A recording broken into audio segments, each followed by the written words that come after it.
Today on AM Northwest. The remarkable program to teach babies sign language so they can tell you what they want.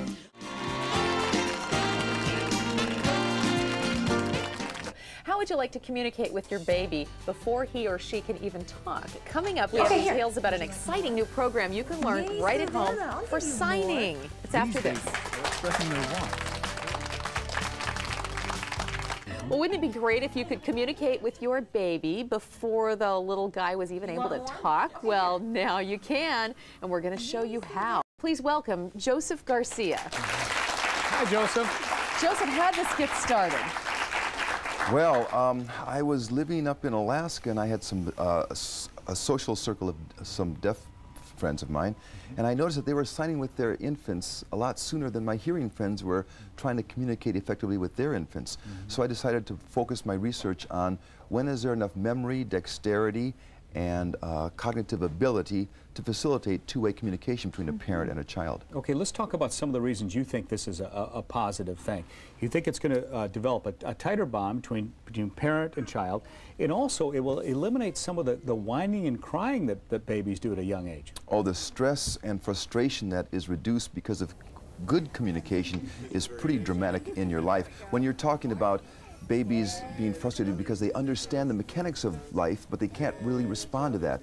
Now you give them a language structure that they can respond to, asking for milk or more or what have you, and it really reduces that stress and frustration enormously. So are you using actual American Sign Language to facilitate the communication between a mother and a hearing baby?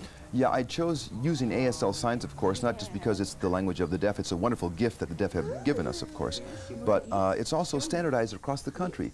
So you can learn a sign at home, and the child care provider can use it, and grandma who comes for a visit can use the same signs. So you learn a dozen signs or so, one a day for a couple of weeks, and you've got an enormous vocabulary to use with your child. So someone at home is sitting there saying, I hope I don't have to go through and take an entire sign language course to work with my baby, and that's not true. Not at all. In fact, it's very easy. You learn a few simple gestures, and you can facilitate an enormous amount of communication by just a few hand gestures. Let's talk about some of the tips. Let your child explore your home is one of them you talk about. Sure. If you show your child signs for things that they're interested in, that helps a child to be able to respond and communicate about those things.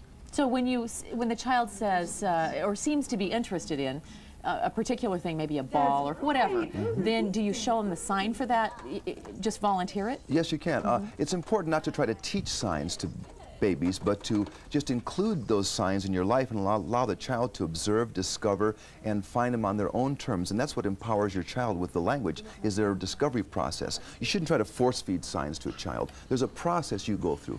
I'm sorry, go ahead, Rebecca. Well, I was just going to say, but if you're saying that if you use the sign whenever the moment seems right, then the baby's going to associate that moment with the sign. Exactly. And look who you have in your We life. have joining us now Shelby Jenkins and two twin daughters, Emma and Sarah, and you guys are absolutely adorable, first of all. Now, which is Emma and which is Sarah? I have Emma, you have Sarah. Hello, Sarah. Sarah. How are you? And How both you of them, this is a repeat appearance on AM Northwest. She's checking you out, I'll tell you. This right here. What is that right there? That is great. What is that right there? So what should Shelby do here if she wants to teach some sign to... Well, what I would do is when you're getting ready to nurse or give the bottle, you say, would you like some milk? And you just make the sign milk, and you notice how they kind of cue in on my hands when I do something like that. They watch them, and eventually they'll associate that gesture, which they can all make, of course, with the process of being nursed or given the bottle. And eventually they'll reach up one day and just, when they're thirsty, want some milk, and it works out quite well, actually. And this would probably be a good time to teach them too, because they seem to be receptive. Focus. Yes, like for example,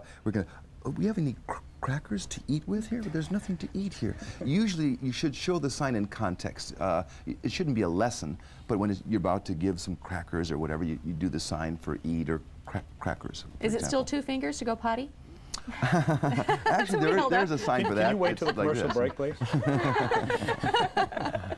Okay, well, what are some should not do's for Shelby? Is there anything that really she should avoid? There's a few real important things that I've noticed throughout the years. Parents like to show off their kids.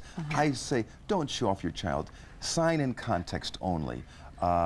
so the child can relate that sign to the actual experience. Don't have them do tricks. And is there any chance that it would delay their verbal quite the development? opposite. Those kids who sign tend to speak sooner, and when they do, they have more to say, because it's a language. Even though it's gestural language, it's still the process of acquiring language. You know, the important thing that I want to say here is that how you go about including signs in your life is very important. You don't want to stress out your child. You want to improve the relationship and reduce stress, and the way you go about it is as important, if not more important, than the idea of using signs. Boy, it's good stuff. I think a lot of people will be interested in this. Emma and Sarah, you guys have been delightful. Will you come back Bye, again? Sarah. Thank you so Bye-bye, much. Emma. You guys are gorgeous. Thank you, Shelby. We appreciate it. And Joseph, thank you very much.